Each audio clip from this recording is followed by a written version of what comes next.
Well, welcome to 7501 in CS Airline Management. It's lecture 4 and it's on interpersonal skills and delegation of authority. If you remember, this slide is to remind us of the fact that this is just a synopsis lecture. It's not the full lecture, and you should use the full lecture for study and reference purposes. The cake also reminds me that we're supposed to be enjoying this learning journey. We're supposed to be enjoying ourselves, learning about airline management and how it applies to the aviation industry. The learning activities today, we're looking at interpersonal skills and delegation of authority, which is lecture number 4. And as you see, we've still got a few to go, but we're about a third of the way there. Some of the things that this lecture covers are interpersonal skills, as the heading suggests, and delegation of authority, and also the learning points that follow each lecture. So let's have a look at lecture 4. Firstly, interpersonal skills. Now, interpersonal skills are most important. They're something that all managers need to have in good quantity. Some people call them soft skills, and that's another name for them. You'll often hear people refer to the fact that, oh, John or Jackie has extremely good soft skills. These are those interpersonal skills to get on, work cooperatively with others. Going back to lecture 2 quickly, and we said in lecture 2 that a manager is accountable in 2 ways, and first is the task performance, and the other is human resource management. So interpersonal skills is really important for human resource maintenance. And an effective manager needs to focus their attention on long-term and sustainable work unit performance, and as we said, create space for individuals to make high performance contributions. If you remember Robert L. Katz talked to us in his writings about people needing conceptual skills, human skills and technical skills. And the one constant from low-level management to high-level management were your human skills. Now, this is the interpersonal skills performance equation. And what this tells us that individual performance comes from a capacity for people to perform, their willingness to perform, and an opportunity to perform. So from that perspective, to get the best out of your staff, you need to be working on the individual performance equation. And you'll note that there are multiplication factors between those. So if you take the individual attributes, you multiply it by the work ethic, and you multiply it by the organisational support, especially that space that you've created for them to create a difference, then you'll have high levels of individual performance. What is interpersonal skills? They represent the ability to work well with others individually and in groups. And everyone has a unique combination of emotional, thought and behavioural patterns, we call this personality, that affects how a person reacts and interacts with others. And as we'll learn a little bit later on too, it depends on the context and the time. Interpersonal relationships can be difficult, given that everyone has a different personality, and behaviours may change depending on such things as time, context and intensity. For example, I might be quite happy flying on an aircraft with a young child behind me making lots of noise on 9 occasions, but on the 10th occasion, because it's been quite stressful to get to the airport, to get on the flight, I'm very busy, the child behind me crying, in fact, may upset my day. So the traits used to describe personality are quiet, passive, loud, aggressive, ambitious, extroverted, here I am, loyal, yes I'm loyal, tense and sociable. So all of these types of descriptors are used when it comes to personality. And there's many psychometric tests, which we go through 2 of the main ones that are used out there by employers, the Myers-Briggs type indicator tests and the Big 5 model. But more of those in the full lecture. Some people are born with the rightful management and or leadership skills, and others have to develop them. If they want to plan, organise, lead and control the management functions, if they want to complete or effectively carry out the management functions, some people need to develop those skill sets. And they're not only at good stead for you in the workplace, but also in life. And Richard Branson, for instance, again, had to develop a lot of these skills. Mahatma Gandhi, a lot of you would know, the father of India, or modern India, and I think he's now Sir General Peter Cosgrove, the Governor-General of Australia. Again, people who were born with some of these natural abilities.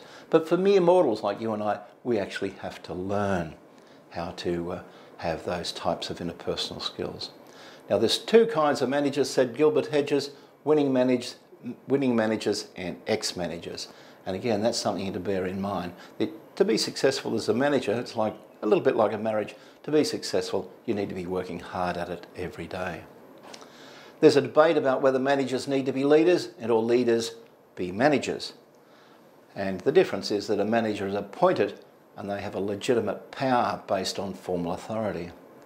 And while a leader relies on influencing others to perform beyond the actions dictated by formal authority. So one, the manager has legitimate power based on formal authority, and the leader just has an ability to influence others to perform.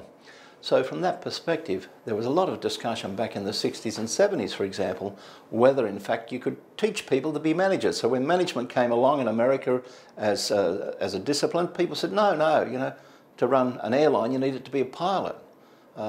We don't need these professional managers there. Well, it's very rare in a contemporary world to see a pilot being the head of an airline. They're generally people who have come up through the management ranks, either with some discipline behind them, usually finance or legal. And they in fact now, generally those types of people run airlines. But for you as a manager, you have legitimate power based on formal authority, but you also need to develop some of those leadership skills. And what are the business leadership competencies? They're drive, leadership motivation, integrity, self-confidence, intelligence, knowledge of the business, and emotional intelligence. So all of those things go together to build up your leadership competencies as a manager. Let's just talk about a couple of types of leadership, and for those that are doing the leadership course here at the university, again, some of this is just purely introductory for those that aren't undertaking that course. But charismatic leadership is where an enthusiastic, confident leader has the personality attributes to influence people to behave in certain ways. And obviously you need a number of personal attributes. You need vision, you need to be able to articulate that vision, you need to be willing to take risks to achieve it, and you need to be sensitive both to environmental constraints and your follower needs. And also you need to exhibit behaviours that are out of the ordinary. Now, I don't know about you, I'm not a charismatic leader, but I can learn from these personal attributes what it takes to have those types of skill sets. The other type of leadership that's really important in management is transformational leadership. That's where you're actually providing guidance to your followers and direction to your followers. Confidence and support that you're showing allows your staff to achieve beyond expected outcomes in a period of change. And this style is very important for change management, and that's especially when radical change is occurring. So what are the steps for transformational leadership? You need to build the staff self-belief so that the desired outcomes appear realistic and achievable, and it's creating the vision, communicating the vision, building the commitment, and modelling the vision. So again, in a moment we'll talk about some formal steps that have been proven good for change management, but for normal transformational leadership in the workplace, these are the steps that you should adhere to. Creating a vision, communicating the vision, building commitment, and modelling the vision. Generally, managers come from stable backgrounds. I work for a few that you wonder, are risk averse and tend to avoid conflict wherever possible. But managers are human beings, just like you and me, and they like to be liked. And so that's one of the things about a manager. Often they need to get along with their staff to create that space for them to provide that individual performance. What are some of the managers' interpersonal styles? And some of these the common ones are delegating, where you turn over responsibilities for decisions and implementation to the staff. Participating, sharing ideas and facilitating decision making with the staff and those that are involved with it, maybe internal and external stakeholders. Selling, explaining their decisions and providing opportunities for clarification, and telling and providing specific instructions and closely supervising performance. And of course what happens in the workplace is sometimes you have to delegate. It's, you know, hey, John or Jackie, you do this, you get on with it, this is what I want you to achieve. Participating, hey, we need to achieve this, work with me, and so on and so forth. And selling, of course, is, hey, you know, senior management needs us to do this, so let's work together, how can we get there? And I need you to do that to achieve the goals the organisation needs. And of course, telling is when you get quite firm and say, hey, this is where we need to go, and that's what you need to do. And often in the workplace, with some individuals, you're using one specific style. With some people, they might prefer to have a lot delegated to them. A lot prefer the participative style with you, and some only react. McGregor's theory X and theory Y. Theory X people are definitely need to be told. So again, it depends on the circumstances, and you might be using these in different circumstances on each day. So that's covered interpersonal skills, so now let's go and have a look at delegation of authority. In discussing delegation, we need to understand the differences between accountability, authority, and responsibility. And accountability sits with individuals who may be called upon to justify their actions to senior management, the regulatory authority, and or the legal system. And an accountable person may have positions below them in the hierarchy to which they transfer authority or responsibility for the conduct of an activity, task or function. But in transferring these, they cannot transfer accountability. And this is a really good discussion to have, that often you'll find senior managers will try and transfer accountability down the line. In fact, what they should be passing down is authority and the resources to achieve things, and responsibility with authority to achieve it. So let's now have a look at authority. Authority is the rights inherent in a management position to tell people what to do and expect them to do it.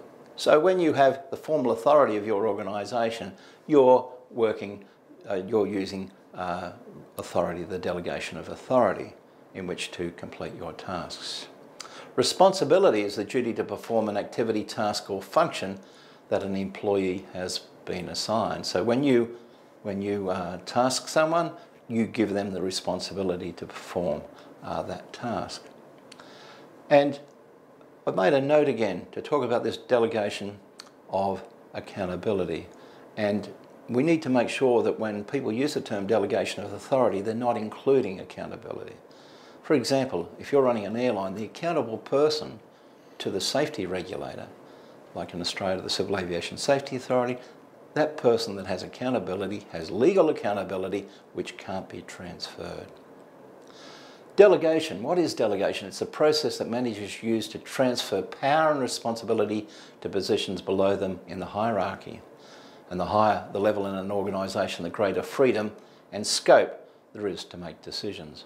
And if you remember back to Katz's diagram there, that at the higher levels suddenly you need more conceptual skills. You also, what this point here is making, that you have greater freedom and scope. You can range in where you go, where you look to make a decision much more. As you come lower and lower down the management hierarchy, the more constrained you become. You're now reacting to higher authority, and in fact you may not be able to change a lot of the activities that you are doing.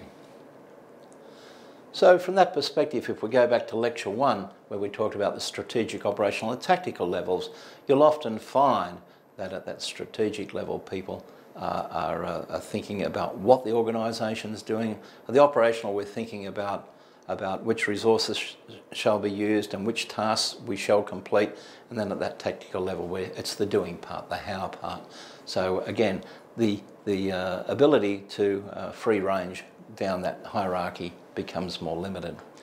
The underlying principle of delegation is that decisions should be moved downwards to the lowest possible level in areas that do not require the involvement of policymakers. And you find in some cultures, everything has to bubble to the top before a decision's made. So even something that's quite basic, you know, say a staff member travelling overseas, he needs to bubble all the way up or go all the way up the chain to the top, of the organisation, get the approval of the head man or woman, and then it comes back down and the person is either given authority to, or given permission to go on travel, or in fact not. So what happens there is the fact that the organisation is held by its circumstances, and it's very slow and cumbersome for anything to occur. So the underlying principle of delegation is that decisions should be moved downwards to the lowest possible level, especially in areas that do not require the involvement of policymakers. Without delegation, higher level managers would face such massive decisions that effective command and control of the organisation would not be possible. And the major benefit of delegation of authority is that it reduces the amount of communications up and down an organisation, leading to increased performance. And sometimes there's circumstances as well where you need to delegate. Reluctance to delegate. Most managers, I know I do, find it difficult to delegate because, amongst other things, they delude themselves that their involvement is crucial to achieving the outcome. They don't have the time to brief their staff on the topic. They don't want to lose control, and that can be a large one. Sometimes you don't trust your staff and you don't understand that you have a responsibility as a manager to develop your staff through experiential learning. So one of your responsibilities is to professionally develop your staff and to bring them along, and by delegating them tasks and monitoring the conduct of those and the outcomes is most important to develop your staff. What are some of the characteristics of effective delegation? Delegate the whole task, and with major tasks request a scoping document be produced. Select the right person. Ensure that responsibilities match with resources. And this is a really important point.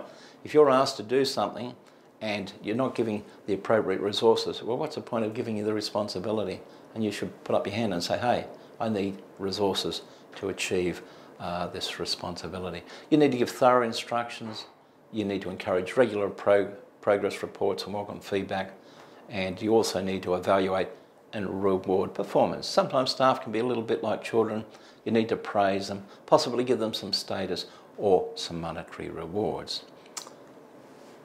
In the full lecture, I go into a case study about Straight Solutions Proprietary Limited, and we go through delegation of authority and its appropriateness in an organisation. What are some of the benefits of delegation? It makes work easier, it improves efficiency, it increases staff effectiveness, it develops employees, and it ensures the right people are doing the right jobs. So that's delegation of authority. As with all of my lectures, at the end there's a number of learning points from which the exam is drawn, and here we cover both of the topics that were covered in this lecture.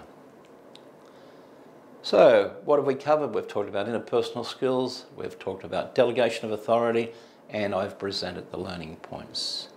You should have completed reading Bethune at this stage, being lecture 4, and again it's most important that you have read this to complete the 2 mini papers.